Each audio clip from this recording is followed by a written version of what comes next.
Hello again.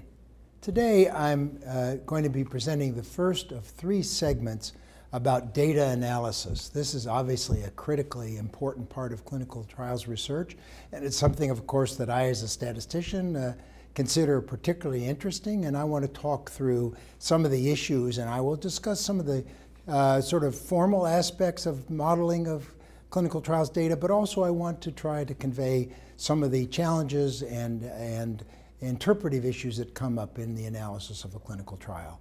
I'm going to begin by discussing continuous variables. The strategy is, over the next three segments, to divide the discussion of data analysis into three parts. I'm going to be discussing continuous variables in this segment, binary outcomes in the next segment, and then finally time to event data.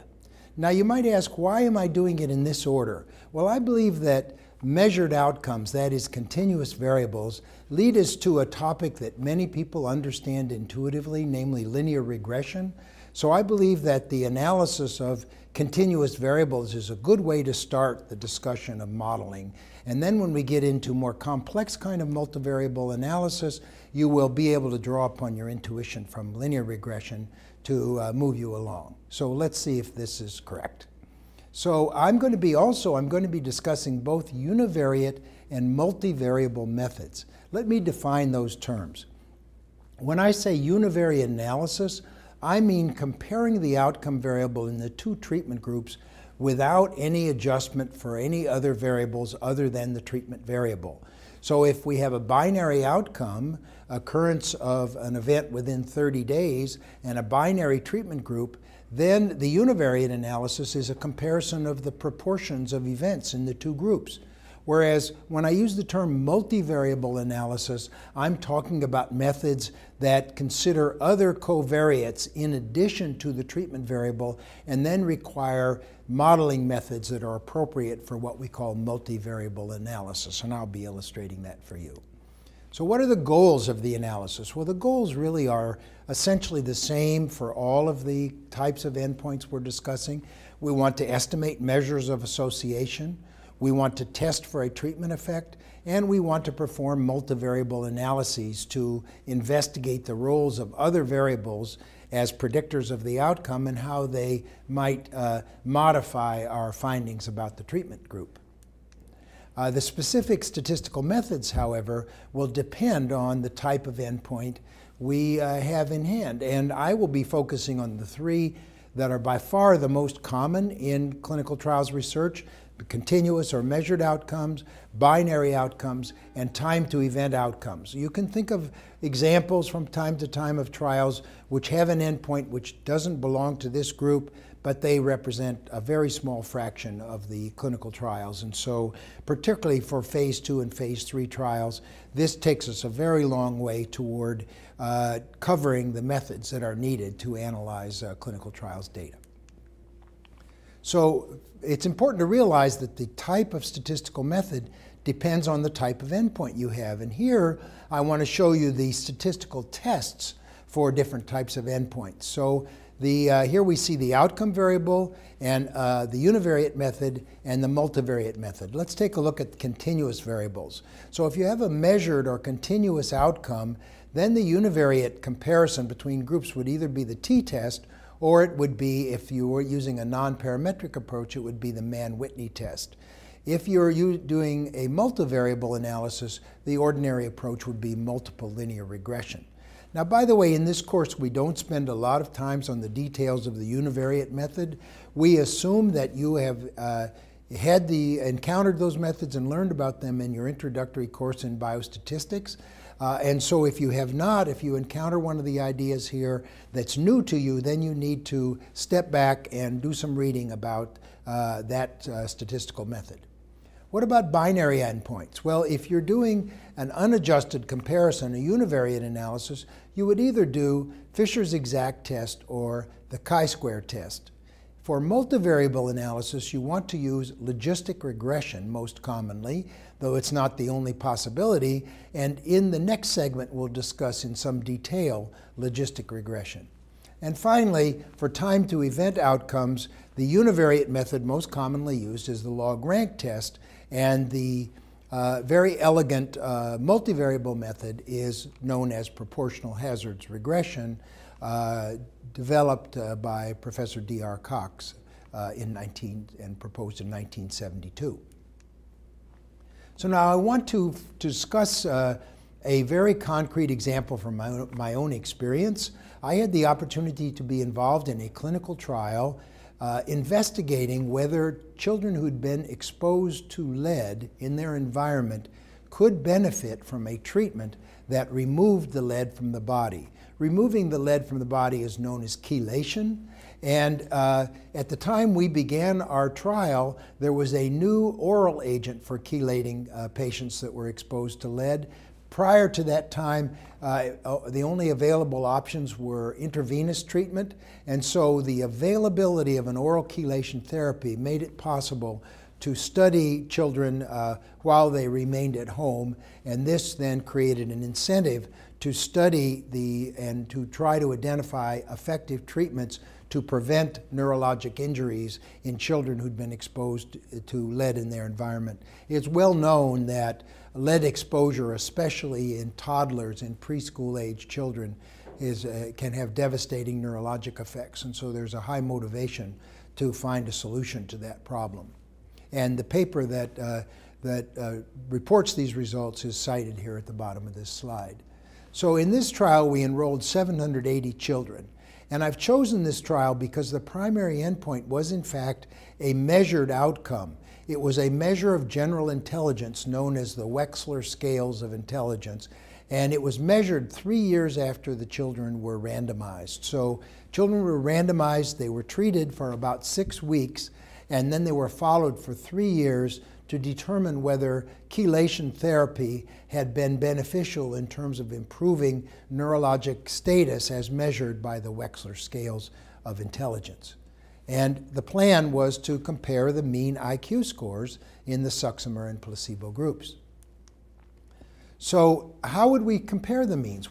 Well, let's talk about the univariate analysis of this measured outcome, the score on the General Scales of Intelligence test. If the sample means are approximately normally distributed, then it would be appropriate to use the two-sample t-test to test for the equality of means. However, if they are not normally distributed, then one can readily use a non-parametric approach. Usually the Wilcoxon is also called the Mann-Whitney rank test. And the virtue of the Wilcoxon test is that you pay a very small penalty for adopting a non-parametric approach. If the data are actually normally distributed, the Wilcoxon rank test is 94% as efficient as the t-test. On the other hand, the Wilcoxon test remains valid even if the data are wildly non-normally distributed. So you get a lot of protection at a very small price, and it's important always to consider the non-parametric approach. Now, in the case of the WIPSI scores, so-called, the Wechsler Scales of Intelligence, we know that they're going to be approximately normally distributed because the way those scores are constructed is by doing a sample of test scores in a healthy group of children, characterizing the distribution of those scores in healthy children, and then translating them to an approximately normally distributed scale. And ordinarily, the mean of that scale will be 100 in a healthy child, and ordinarily the standard deviation will be about 15. That's at least very common with normed intelligence tests. And so in the case of the Wechsler scales, we know that it's approximately normally distributed, and it's reasonable to proceed on that assumption. Now, I've represented the Wechsler scales here as the WIPSI-R. That stands for the Wechsler Scales of Preschool and Primary Intelligence Revised. And so the WIPSI scale was what we used in our study. You see the sample sizes at the end of the trial, 368 and 377. You also see the mean scores, 80.6 in both groups, and the standard deviations about 13 in both groups. So the t-statistic was only 0.02, and the p-value was 0.98. So very, very little evidence from the univariate analysis that treatment had an effect on test scores at 3 years after enrollment. Now let's turn our attention to multivariable analysis. As I've mentioned, multivariable analysis is a general term for models that describe the effect of several variables, including treatment assignment, on the study endpoints. These other variables might be called prognostic factors, predictor variables, risk factors, or simply independent variables. But the goal of a multivariable analysis is to consider jointly the effects of several variables on the outcome.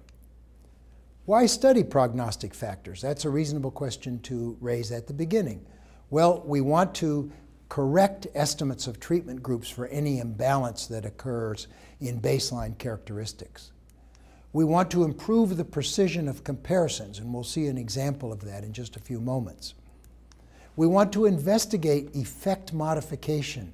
That is the effect of treatment actually dependent upon other patient characteristics? That is addressed by testing for interaction in our models. To define risk for individual patients, if we can develop a multivariable model that predicts the outcome, then we can apply that to estimate the risk in individual patients. To guide the design of future studies, if we can identify the factors that influence outcome, we can use that information to choose the patient populations, stratification in our randomization scheme, and other characteristics of future studies. And finally, of course, to aid us in understanding mechanisms of disease and to generate new leads. So the point of this slide is to say that there are many, many reasons why investigators should be interested in a multivariable analysis, and that it's routinely a part of the analysis of a clinical trial. So let's talk about multiple linear regression analysis, which is the method that's most commonly used with a measured outcome. So I propose that each of you has an intuition about multiple linear regression, and I'll use some representations, mathematical representations, to try to put that in formal terms. Now, multiple linear regression is sometimes called analysis of covariance, especially if the baseline value of the endpoint is included in the model. So now here we come with a little bit of technical detail. Let y sub I represent the measured outcome for the ith patient.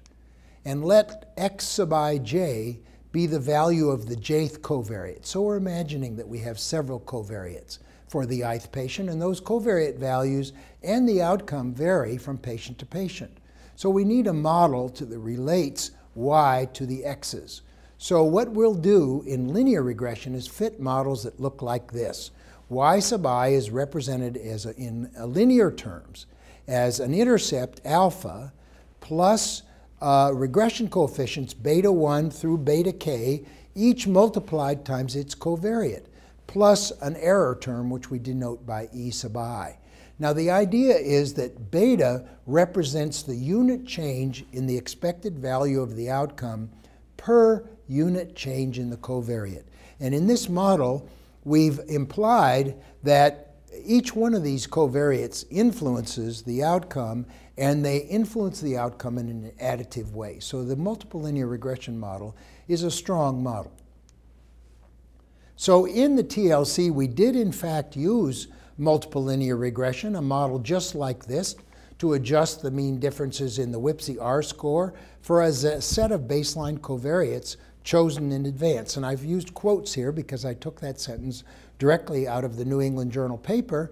And here are some covariates we included. Clinical center and body surface area, because those were variables that were used actually in the randomization scheme.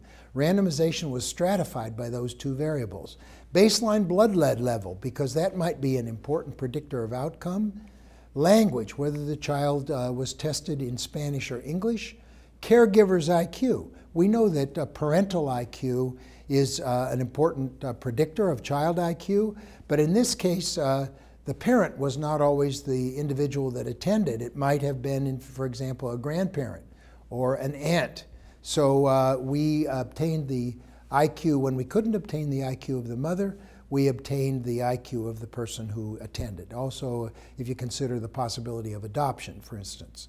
And finally, and most importantly, we obtained a measure of the child's baseline intelligence using the Bailey scales of infant development, And that was really an attempt to measure the same characteristic of the child at baseline, which would, by the way, was between 18 months and 3 years of age, to again a baseline measurement of a general intelligence.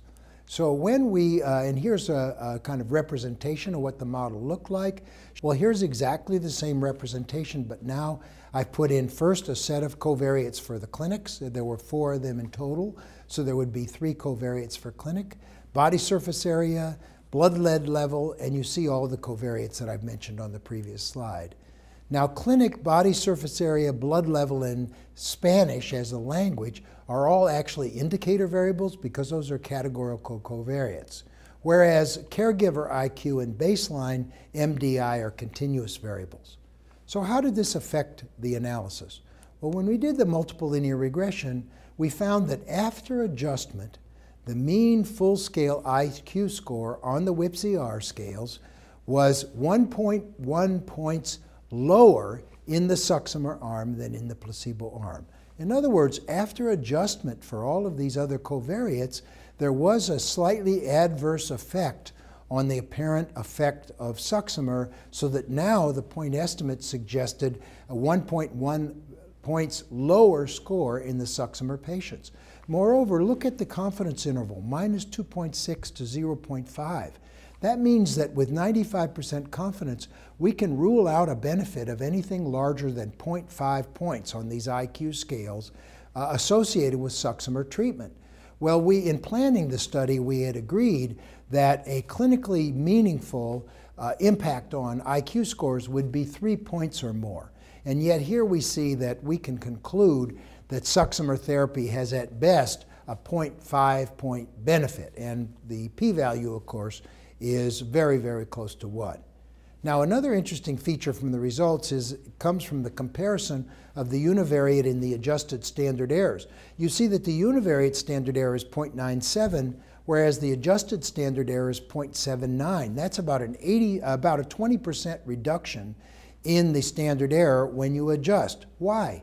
It's primarily because we've been able to include the child's baseline score on the Bayley scales in the model. Turns out that the baseline Bayley scale score is a strong predictor of WIPSI score 3 years later, and therefore including it in the model substantially reduces the residual variance of the model and therefore gives us this gain in precision.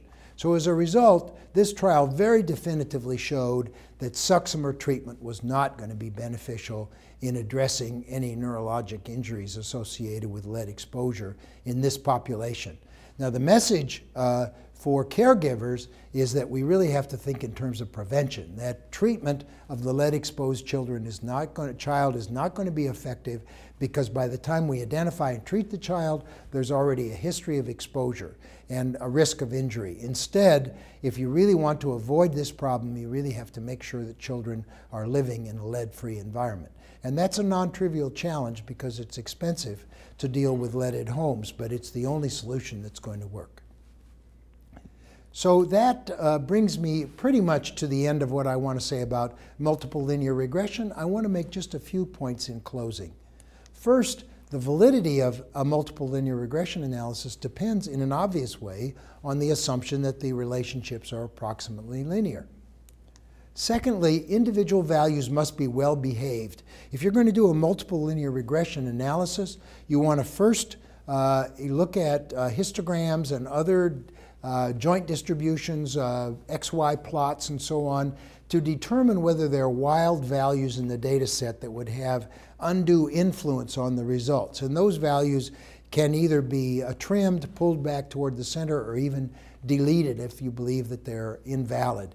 And of course, there are issues about removing values from data sets, but when there's evidence that the value is not actually valid, then you want to really address that. Secondly, if you see that the distributions are skewed, long-tailed, for example, then one popular strategy is to use, for example, the log transformation to improve the adequacy of the approximate normality assumption that we make when we do a linear regression analysis.